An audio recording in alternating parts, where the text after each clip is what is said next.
Bom dia, família. Eu faço parte dessa família também. Temos acompanhado lá de casa, em Portugal, os cultos, e hoje estar aqui com vocês é uma alegria tão grande, é uma bênção de Deus fantástica, o privilégio de estar aqui. Eu estou acompanhado da minha esposa, Laina, por favor, vem cá. Eu estou acompanhado da minha pequena. Sabe que Deus faz tudo perfeito, né? Então, quando Deus pensou num gajo, como a gente diz lá em Portugal, num cara tão pequeno assim, Ele fez sob medida a minha metade.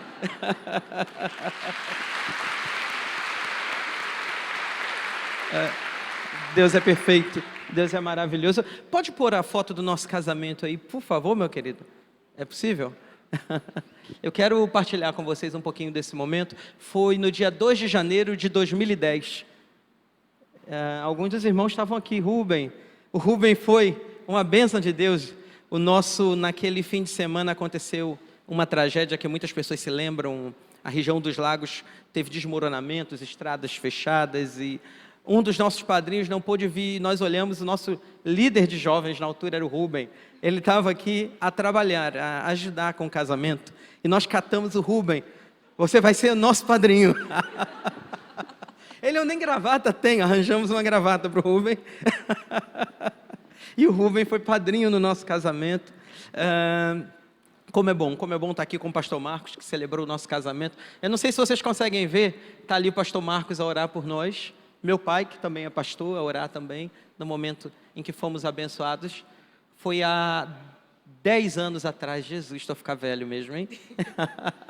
Tem outra foto do casamento. Nós estávamos aqui no altar, ainda era aquele carpete vermelho. Pode pôr aí a outra, por favor? Nós estávamos naquele carpete. Quem é dessa época? Quem é velho como eu? Só tem gente jovem aqui. A gente estava no carpete vermelho, aquele carpete bonito, a gente deitou aqui no carpete. E fomos muito abençoados, muito alimentados aqui.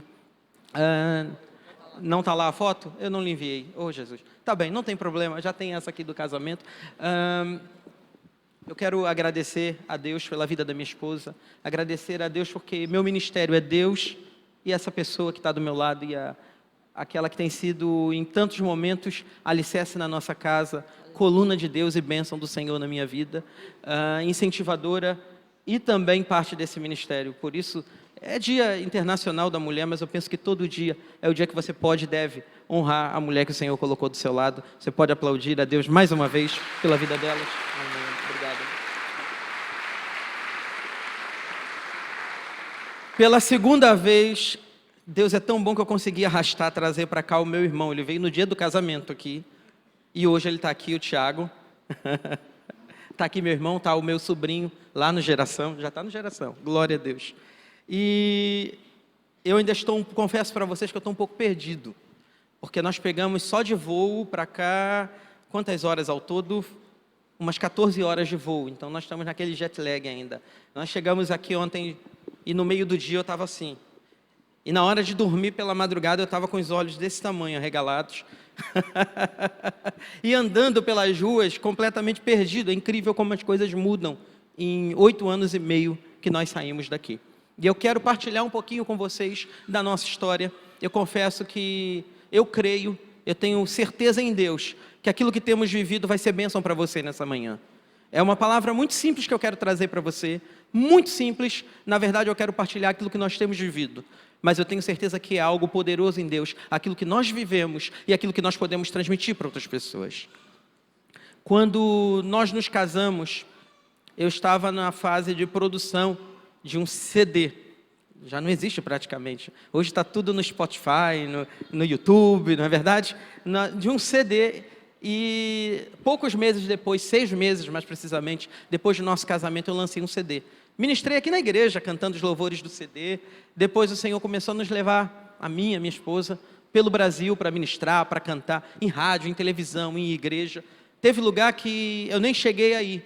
Confesso que nem pus lá os pés e o louvor estava em primeiro lugar na rádio.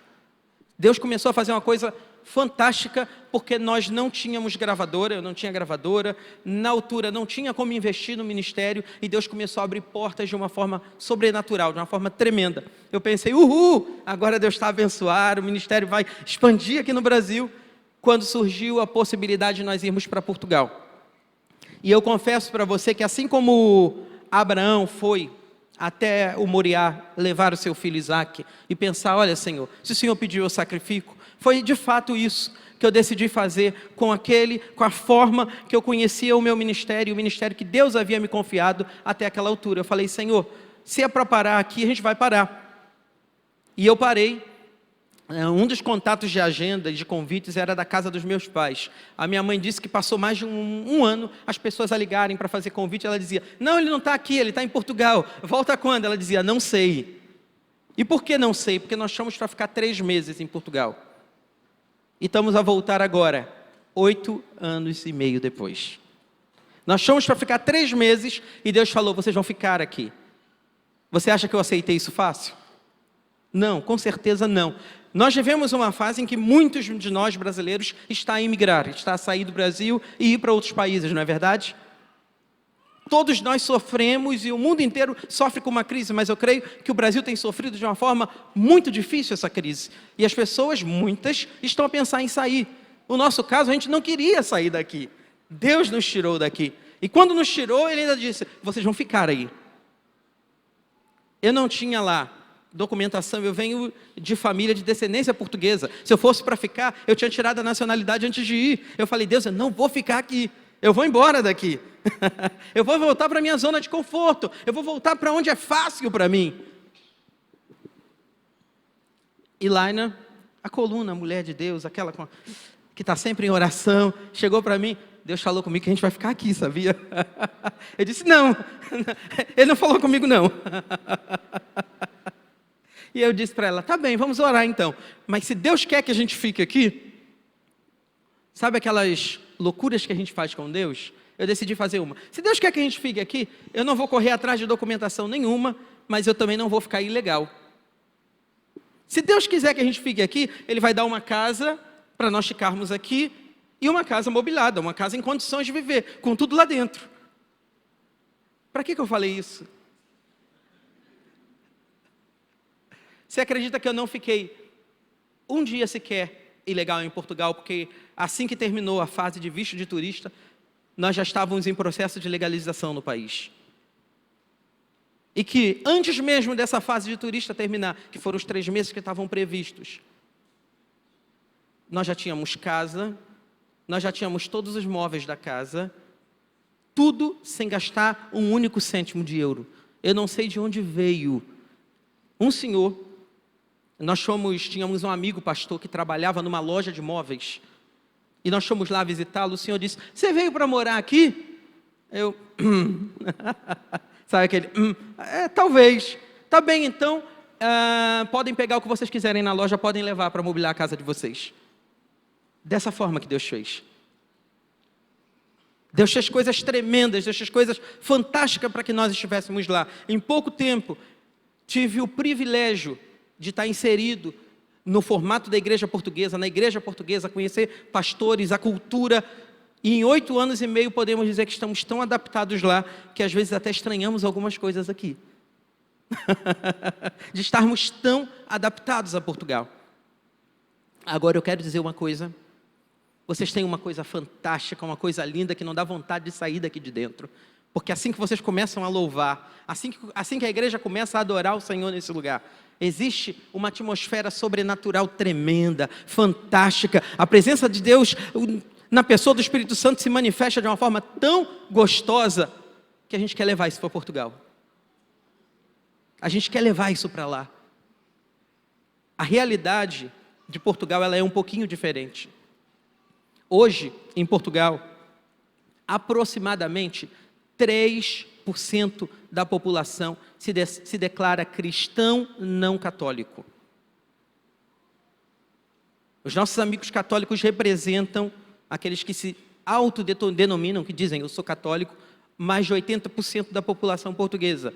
Só que desses 80% da população portuguesa, menos de 5% vai à Igreja Católica. Eles dizem que são católicos porque estão inseridos num país católico. O ateísmo, o número de agnósticos, o número de pessoas envolvidas com magia negra, com bruxaria, tem crescido de uma forma espantosa na Europa. E para completar o que tem acontecido na Europa, o mundo muçulmano, o Estado Islâmico, viu na Europa um potencial de, a partir dali, se expandir para o mundo.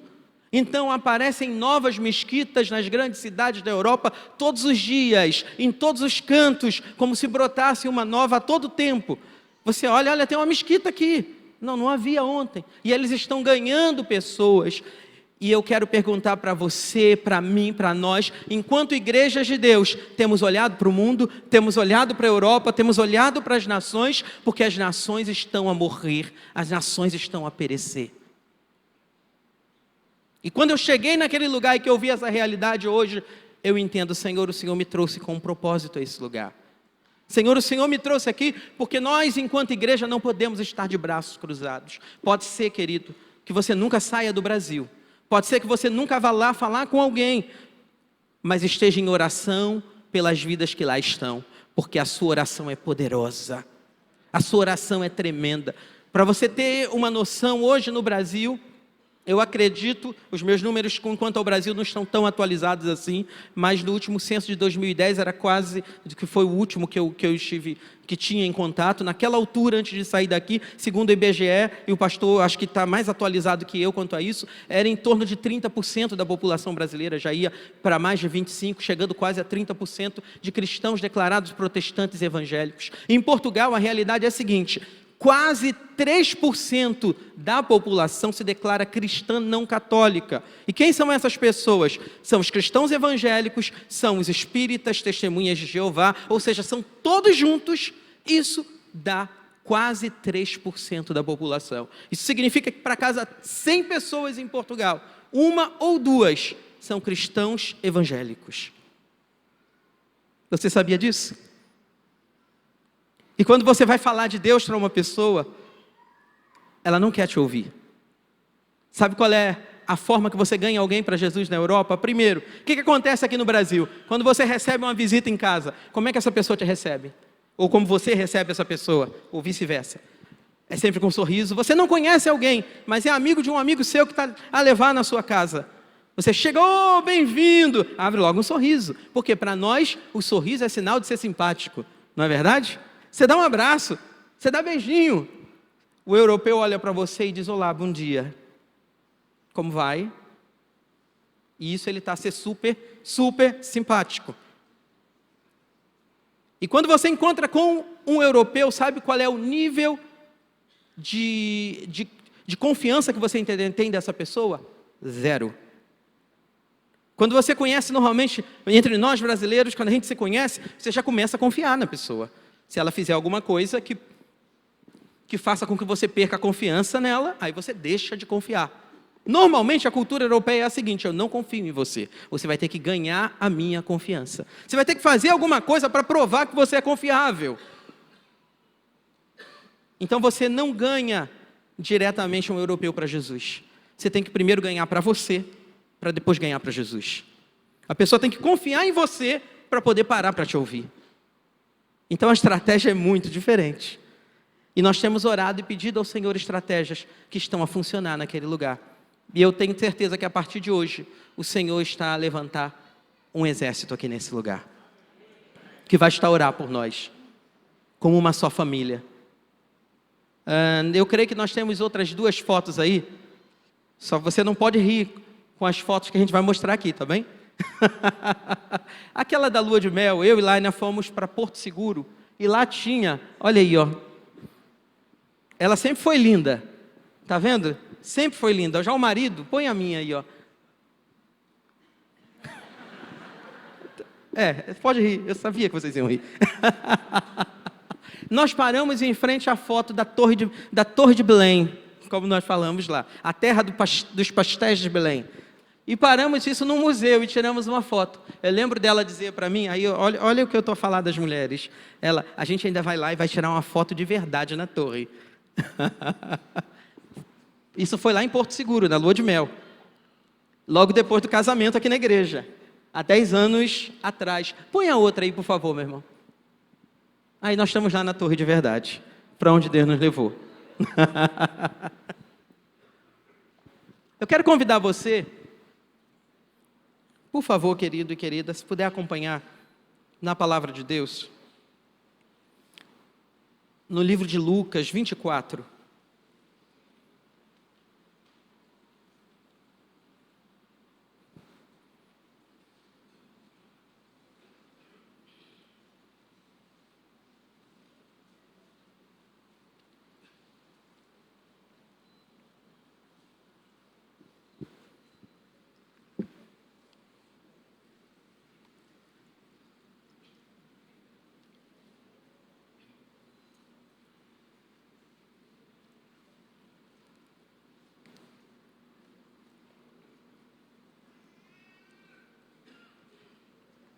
Nós vamos ler um pouquinho mais à frente, a partir do versículo 13.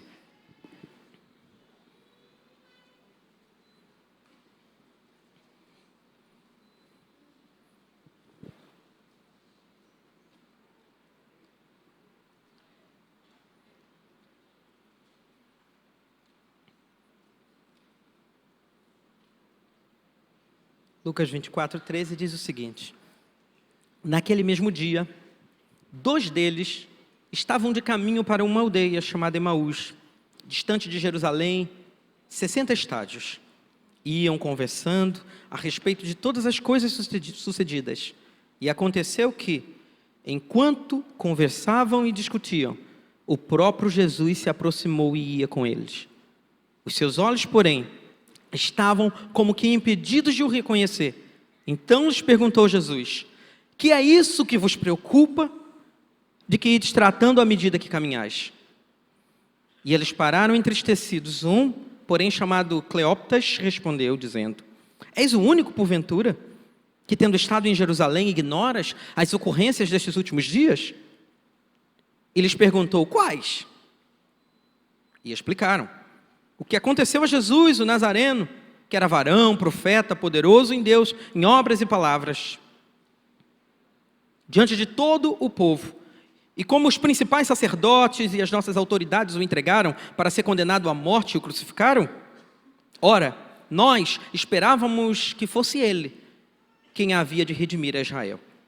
Mas depois de tudo isso, e já este é o 3º dia desde que tais coisas sucederam. É verdade também que algumas mulheres, das que conosco estavam, nos surpreenderam, tendo ido de madrugada ao túmulo, e não achando o corpo de Jesus, voltaram dizendo terem tido uma visão de anjos, os quais afirmaram que ele vive. De fato, alguns dos nossos foram ao sepulcro e verificaram a exatidão do que disseram as mulheres, mas não o viram. Então lhes disse Jesus: ó, nécios, tardios de coração, para crerem em tudo que os profetas disseram. Porventura não convinha que o Cristo padecesse e entrasse na sua glória?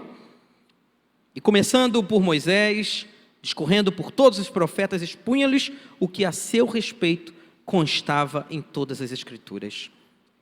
Quando se aproximavam da aldeia para onde iam, ele fez menção de passar adiante.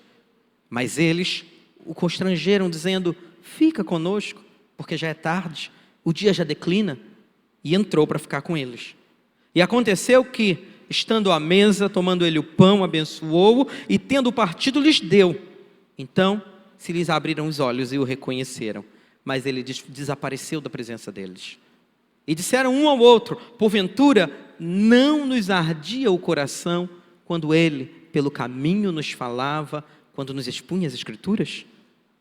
E na mesma hora, levantando-se, voltaram para Jerusalém, onde acharam reunidos os 11 e os outros com eles, aos quais diziam: o Senhor ressuscitou e já apareceu a Simão. Então os 2 contaram o que lhe acontecera no caminho e como fora por eles reconhecido no partir do pão. Amém.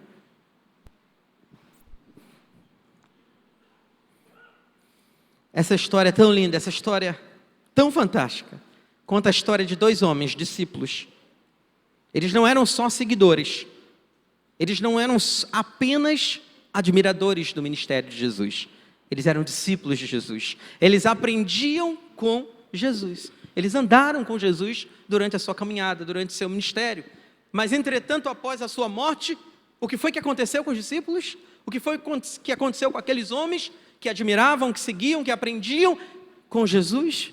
Aqueles a quem Jesus havia dito que fariam coisas ainda maiores do que aquela que ele havia feito. Aqueles que dia e noite reconheciam em Jesus o cumprimento da profecia de todos os profetas da antiga aliança, que viam em Jesus o Messias e que sabiam tudo aquilo que havia reservado o ministério do Messias para ele, que era se entregar por nós. Por quantas vezes Jesus disse: convém que eu padeça, convém que eu sofra, convém que eu morra pelos vossos pecados. Mas, entretanto, quando Jesus morre, aqueles homens dispersam, aqueles homens vão embora de Jerusalém. 2 deles estavam aí por um vilarejo afastado, historicamente falando, um lugar esquecido. Emaús era um vilarejo, como diz a Bíblia.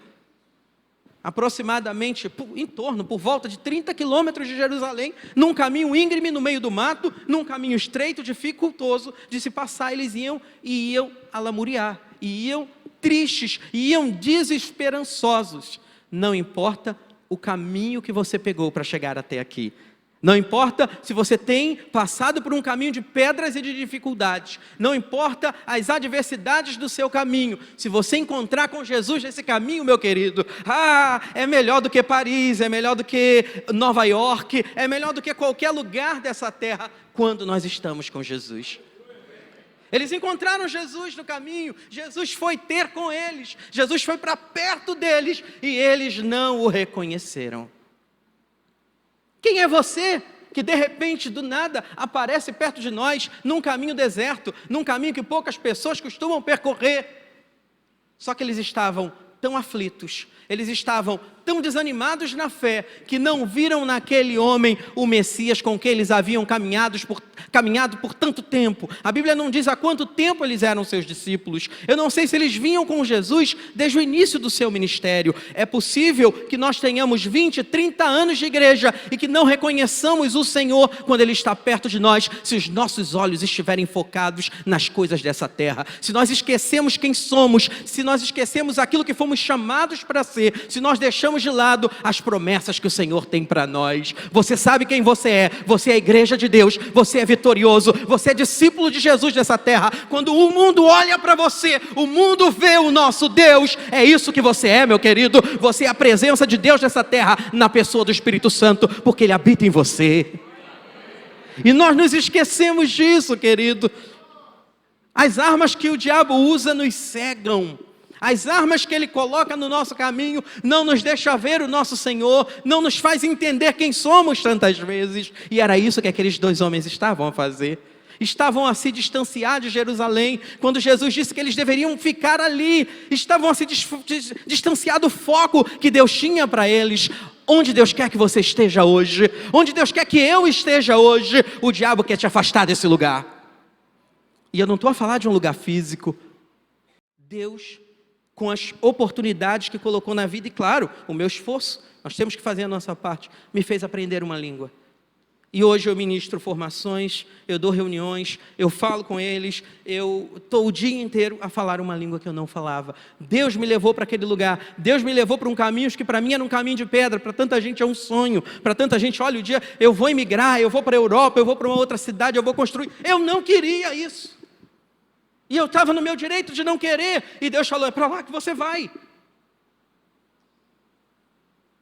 E foi nesse caminho de Emaús, onde no início meus olhos estavam fechados. Hoje eu vejo o quanto Deus me permitiu crescer na fé. Hoje eu vejo o quanto Deus permitiu a mim e a minha esposa, enquanto casais, nos aperfeiçoarmos, nos amadurecermos. E Ele continua a fazer isso, sabe por quê? Nós terminamos agora, há 1 mês atrás, não é isso? A nossa turma do Casados para Sempre com a irmã Norma e com o irmão Milton, o irmão Miltinho. Onde é que eles estão? Eles estão aqui? O irmão Milton está ali. E se você puder, junto comigo, eu quero aplaudir a Deus pela vida deles.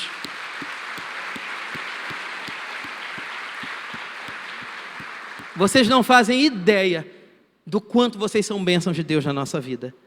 Pastor Marcos também talvez não faça ideia do quanto nós vos amamos, a sua família, a sua casa, essa igreja. O quanto vocês têm servido de suporte para nós. Essa hora a gente está lá do outro lado.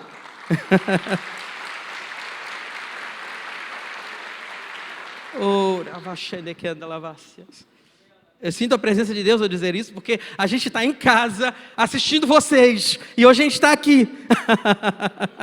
E hoje a gente está aqui, Deus nos permitiu estar aqui. E tudo o que eu queria fazer, sabe o que era? Era levar um pouquinho disso para lá. Mas está aqui o pastor Marcos, eu nunca falei disso com ele.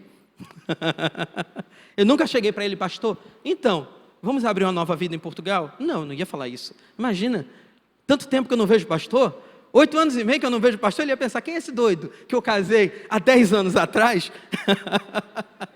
Mas o Espírito Santo de Deus é tão tremendo, que numa troca de mensagens no Facebook, entre o pastor Marcos, olha só como é que mulher, irmão, eu não sei o que seria de mim sem a mulher que Deus colocou do meu lado. Ela fez um comentário no Facebook da igreja, e nós nos voltamos, sempre fomos próximos dentro do possível, né? Mandar e-mails ou falar, mas com uma distância muito longa entre uma troca de mensagem e outra, anos às vezes, sem nos falar, mas estávamos sempre em contato, a pedir oração, ou enviar uma mensagem, ou dar um like numa publicação na internet.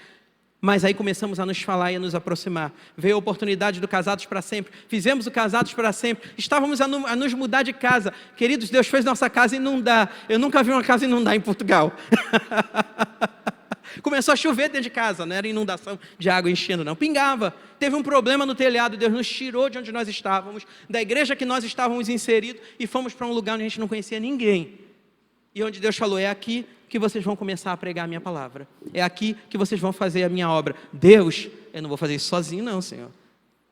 E é aí onde Deus colocou você. É aí onde Deus colocou essa igreja, para estar a orar por nós, para estar a nos dar esse suporte espiritual que precisamos.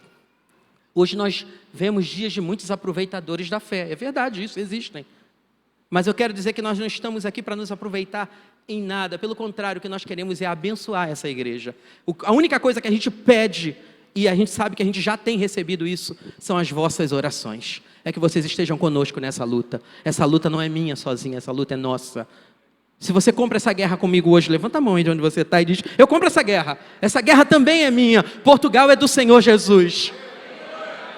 Queridos, os nossos jovens em Portugal, e atenção que eu não tenho nada contra isso, eu também andei uma fase que eu só vestia preto. Não é pelo andar de preto, tá bem? Por favor. Eu gosto também, ó, ficou bonita. Mas os jovens lá, muitos só andam de preto o tempo inteiro, com uma maquiagem preta na cara estranha.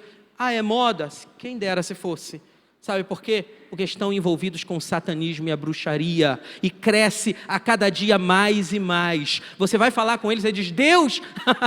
Sabe por quê? A imagem que o europeu tem de Deus e da igreja é a imagem da Inquisição, é a imagem daqueles que perseguiram, daqueles que em nome de um Deus ao qual eles não serviam, atormentou e perseguiu a população por séculos, historicamente falando, e isso ainda está diferente de nós. A gente perdoa muito rápido, graças a Deus. Até por isso existe um ditado que brasileiro tem memória curta, não é verdade? Eu acho que não, eu acho que a gente tem um coração amável e perdoa mais facilmente. Não, eles são difíceis para perdoar. Nós fizemos um encontro, nós fizemos um retiro em nossa igreja, desde o tempo que estive lá, estive envolvido, estive a trabalhar com a igreja, com irmãos portugueses, com irmãos brasileiros, e num dos encontros que nós fizemos de retiro, e tinha lá jovens, tinham pessoas novas, um dos rapazes que lá estava, depois desse retiro de jovens, quando ele voltou para casa, e ele contou para a gente, a primeira coisa que ele fez foi com lágrima nos olhos,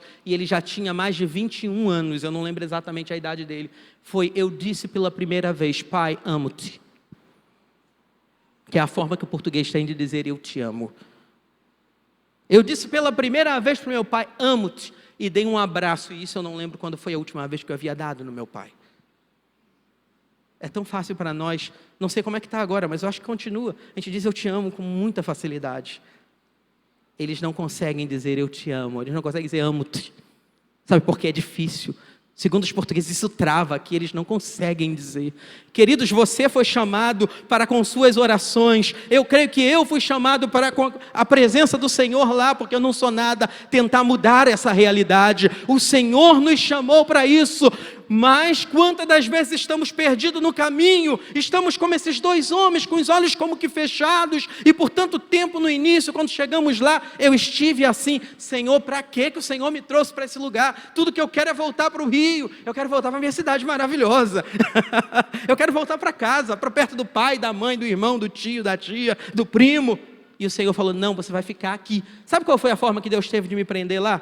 8 anos e meio sem conseguir vir aqui.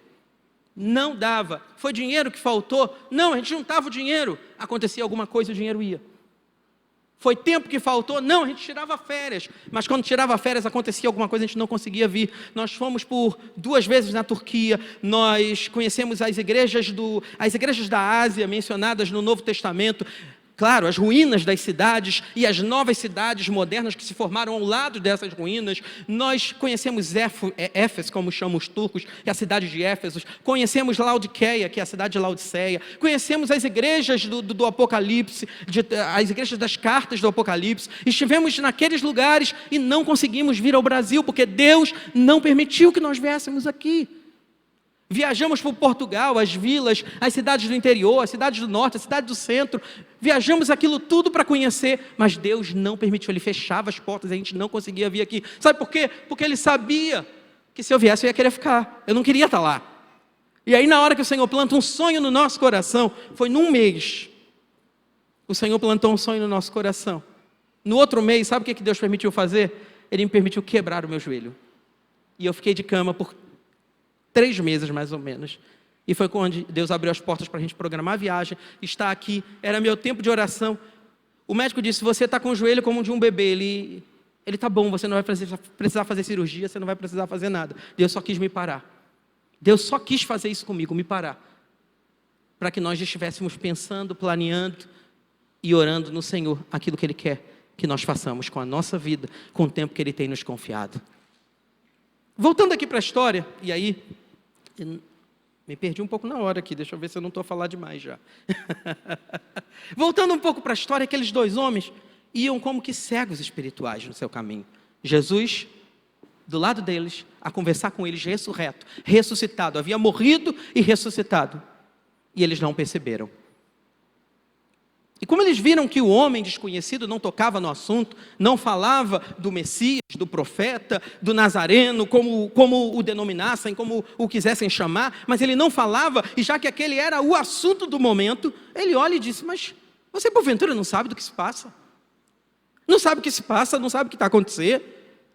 Não sabe de Jesus Cristo, o nosso mestre, que foi morto, que foi entregue pelos próprios judeus, que foi entregue para ser morto, que foi levado à cruz e que já há 3 dias está morto. Algumas de nossas mulheres, 4 daquelas que seguiam a Jesus de perto, foram lá, até viram anjos, olha só.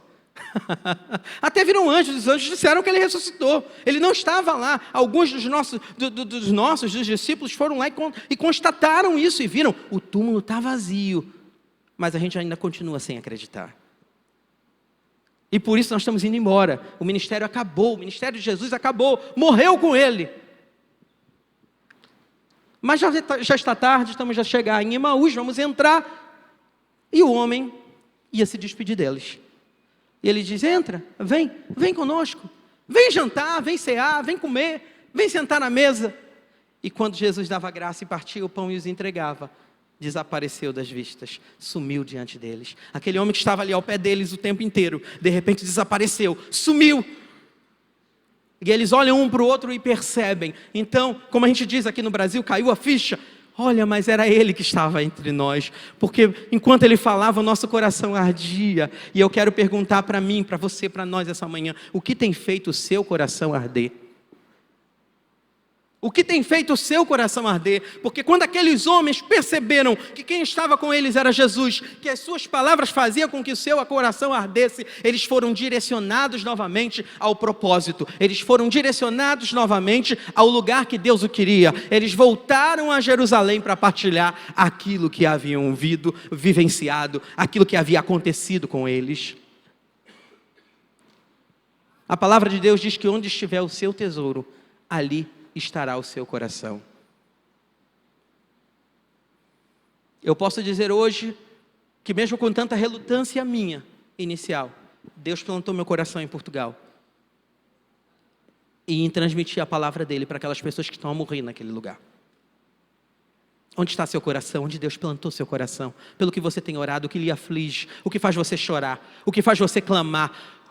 Onde está a sua paixão? Onde está a sua motivação? Onde está, querido? Nós perdemos isso ao longo da vida tantas vezes. Nós deixamos apagar isso do nosso coração tantas vezes. Se você puder, onde você está, eu quero lhe convidar. Feche seus olhos comigo nesse momento. Senhor Deus e Pai, assim como aqueles discípulos que foram direcionados novamente até o lugar onde o Senhor os havia ordenado estar, nós oramos agora. E nós clamamos, Senhor, enquanto Tua igreja, para que os nossos corações possam arder com Tua voz, possam arder com o Teu chamado, possam arder com o Teu propósito. Senhor, corações frios aqui nesse lugar, que entraram aqui já desanimados, já a pensar em desistir, eu peço, eu oro, eu clamo nessa hora, e eu intercedo com tua igreja a dizer, Senhor, traz de volta a tua chama, traz de volta o teu amor, porque assim teremos a tua visão, assim teremos o teu propósito plantado em nós, teremos o teu foco, Pai. Esse é o nosso desejo nessa manhã. Nós oramos e clamamos a ti como teus filhos, como tua igreja e em unidade, Senhor. Faz arder em nossos corações a tua voz, faz arder em nossos corações o teu amor, para que amemos como o Senhor ama, para que olhemos como o Senhor olha, para que entendamos aquilo que o Senhor tem para nós e para aqueles que estão ao nosso redor, Pai. Há quanto tempo, querido, você se distanciou do teu propósito? Há quanto tempo, querida, você esqueceu do seu chamado enquanto igreja de Deus nessa terra? Quantas oportunidades você tem perdido? No ônibus, lá chamamos de autocarro. No trem, lá chamamos de comboio. Ou no metro, que é bem parecido, no metrô.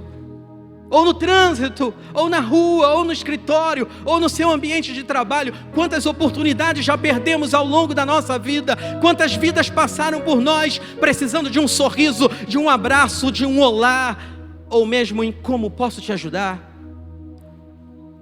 Nós estamos acostumados com um estereótipo, querido. Não, o missionário é aquele que tem um terno, uma gravata, uma Bíblia de 10 quilos embaixo do braço e que fala, irmãos, o Senhor Jesus. Não, querido, você é a presença de Deus nessa terra, porque você carrega com você o Espírito Santo. Esquece essa imagem antiga, queridos, de que, ai não, para eu ser pastor, eu tenho que ser um pastor renomado, alguém tem que tacar a mão na minha cabeça, encher de óleo. Esquece disso, querido. Você não precisa de nada dessa terra, você não precisa simplesmente sentar, cruzar os braços e dizer, não, o meu pastor que pregue. Não, querido, você é a igreja de Deus onde você estiver. Transmita isso que você tem recebido aqui todo dia. Graças a Deus que Ele te pôs numa igreja. Graças a Deus que você tem um pastor, um ministério de louvor. Graças a Deus que você está cercado por todo este aparato que Deus lhe deu o privilégio de ser abençoado e servido por Ele. Mas você é a igreja de Deus. E enquanto você estiver unido aqui, se alimentando aqui, recebendo aqui, você vai transmitir lá fora. Você vai transmitir para o mundo. Você vai convidar para um pequeno grupo. Você vai fazer alguma coisa, porque o seu coração arde.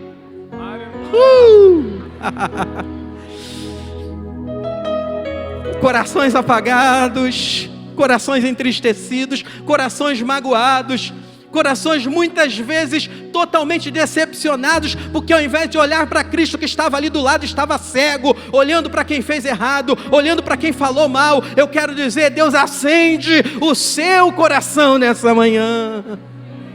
Deixa Ele acender. Deixa Ele acender o fogo que se apagou, a chama que já não arde mais. Ah, mas eu orava, jejum, eu já nem sei mais o que é. Eu falava de Jesus, eu tinha vontade, eu tinha até vontade. Teve um dia de manhã que eu acordei inspirado e eu falei, eu vou conversar com o pastor para ver se eu posso servir na igreja, se eu posso receber pessoas quando chegam à igreja. Olha, a igreja está a falar dos PGs, eu já ia falar PG, que é como a gente fala lá. A igreja está a começar os pequenos grupos, eu quero um lá em casa. mas aí aconteceu alguma coisa, você se entristeceu e não, esquece isso, deixa isso para lá, deixa para lá coisa nenhuma. O seu coração sai daqui a arder nessa manhã.